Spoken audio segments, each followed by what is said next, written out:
Shavuot. So we are going to watch a video that'll give us a little bit more background information before we start our activities. Stories of the Bible.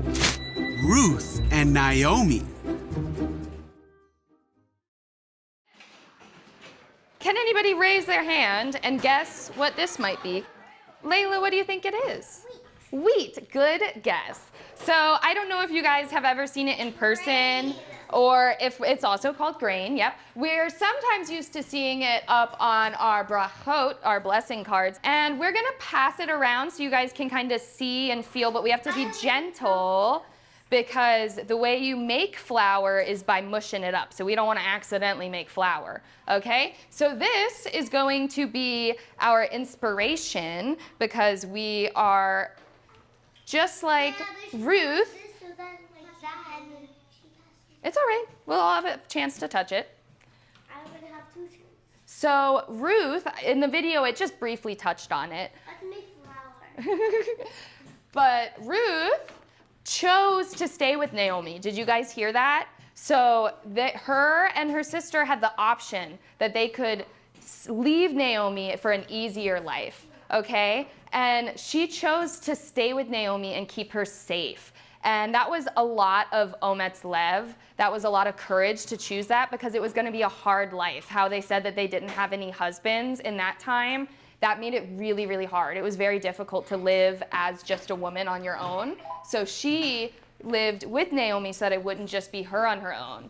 And so she would work in the fields and collect any of the wheat that was dropped because it's actually a Jewish tradition. It's a rule in the Torah that if you drop something on the ground or if fruit falls from a tree, you're meant to leave it for the people that need it more than you.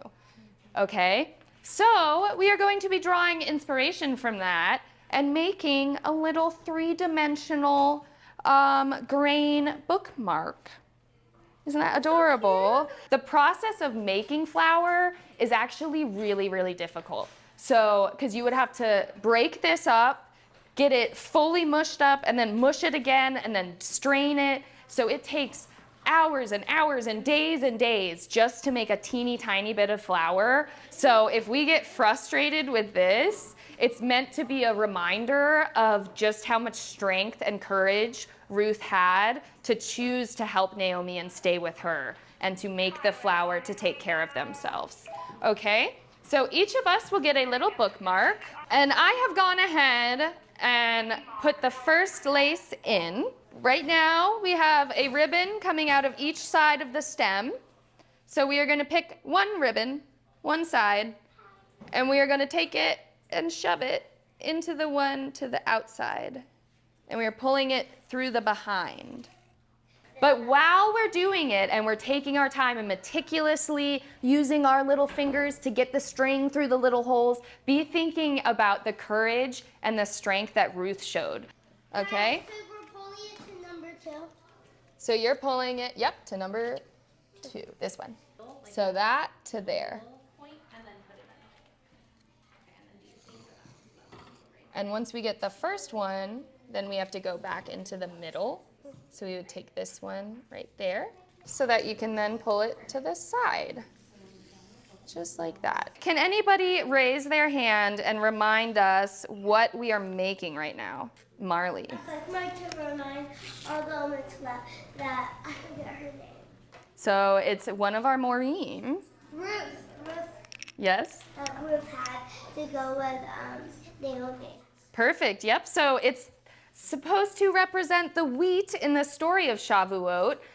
Since it is a harvest holiday, it corresponds to the actual day of Shavuot, but also the story of Ruth and Naomi that we just learned about. Okay, so JKG, thank you guys so much for doing this activity with me. And I hope that we'll have them with us to celebrate Shavuot and that we'll get to carry the courage of Ruth with us. Yeah, you can go ahead and tie it. Awesome. Toda rabah, guys. I hope you enjoyed the activity. So we're going to be watching this video, and then after we watch this video, we're all going to go outside and hopefully do our own processing of wheat into flours.